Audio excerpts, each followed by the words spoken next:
जगत में प्रत्येक व्यक्ति को किसी न किसी प्रकार की निर्बलता अवश्य होती है। जैसे कोई बहुत तेजी से दौड़ नहीं पाता तो कोई अधिक भार नहीं उठा पाता, कोई असाध्य रोग से पीड़ित रहता है तो कोई पढ़े हुए पाठों को स्मरण में नहीं रख पाता। ऐसे अनेकों उदाहरण और भी हैं।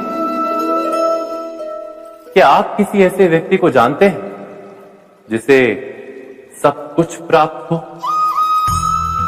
और हम जीवन की उस एक निर्बलता को जीवन का केंद्र मानकर जीते हैं? इस कारणवश हृदय में दुख और असंतोष रहता है सदा।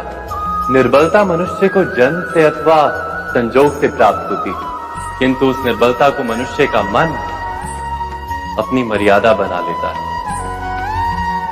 किंतु कुछ व्यक्ति ऐसे भी होते हैं जो अपने पुरुषार्थ और श्रम से उस निर्बलता को पराजित कर देते हैं।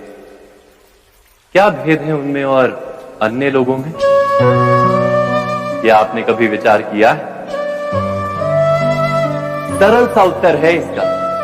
जो व्यक्ति निर्बलता से पराजित नहीं होता, जो पुरुषार्थ करने का साहस रखता है हृदय में, वो निर्बलता को पार कर जाता है। अर्थात निर्बलता अवश्य ईश्वर देता है, किंतु मर्यादा मनुष्य का मन ही निर्मित करता है। स्वयं विचार कीजिए।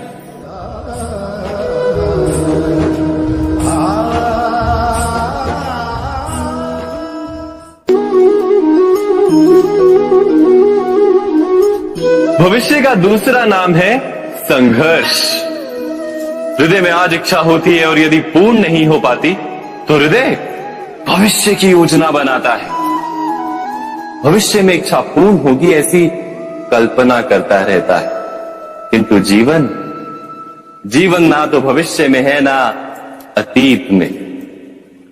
जीवन तो इस क्षण का नाम, अर्थात इस क्षण का अनुभव ही जीवन का अनुभव।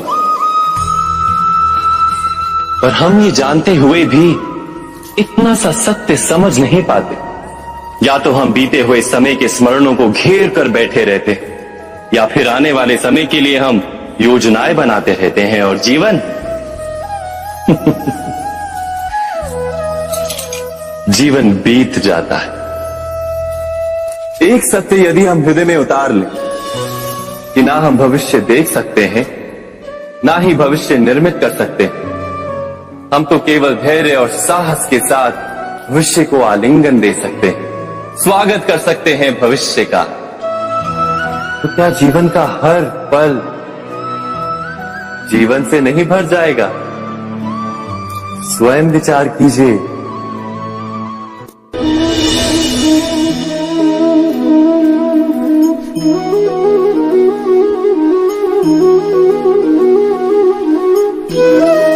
ज्ञान प्राप्ति सदा ही समर्पण से होती है, ये हम सब जानते हैं। किंतु समर्पण का वास्तविक महत्व क्या है? क्या हमने कभी विचार किया? मनुष्य का मन सदा ही ज्ञान प्राप्ति में विभिन्न बाधाओं को उत्पन्न करता है। कभी किसी अन्य विद्यार्थी से ईर्ष्या हो जाती है, कभी पढ़ाए हुए पाठों पर संदेह जन्मता है और कभी गुरु द्वारा दिया गया दंड मन को अहंकार से भर देता है। नहीं, क्या ऐसा नहीं होता? न जाने कैसे कैसे विचार मन को भटकाते हैं और मन की इसी अयोग्य स्थिति के कारण हम ज्ञान प्राप्त नहीं कर पाते। मन की योग्य स्थिति केवल समर्पण से निर्मित होती है। समर्पण मनुष्य के अहंकार का नाश करता है, ईर्ष्या, महत्वाकांक्षा आदि भावनाओं को दूर कर हृदय को शांत करता है और मन को एकाग्र करता है।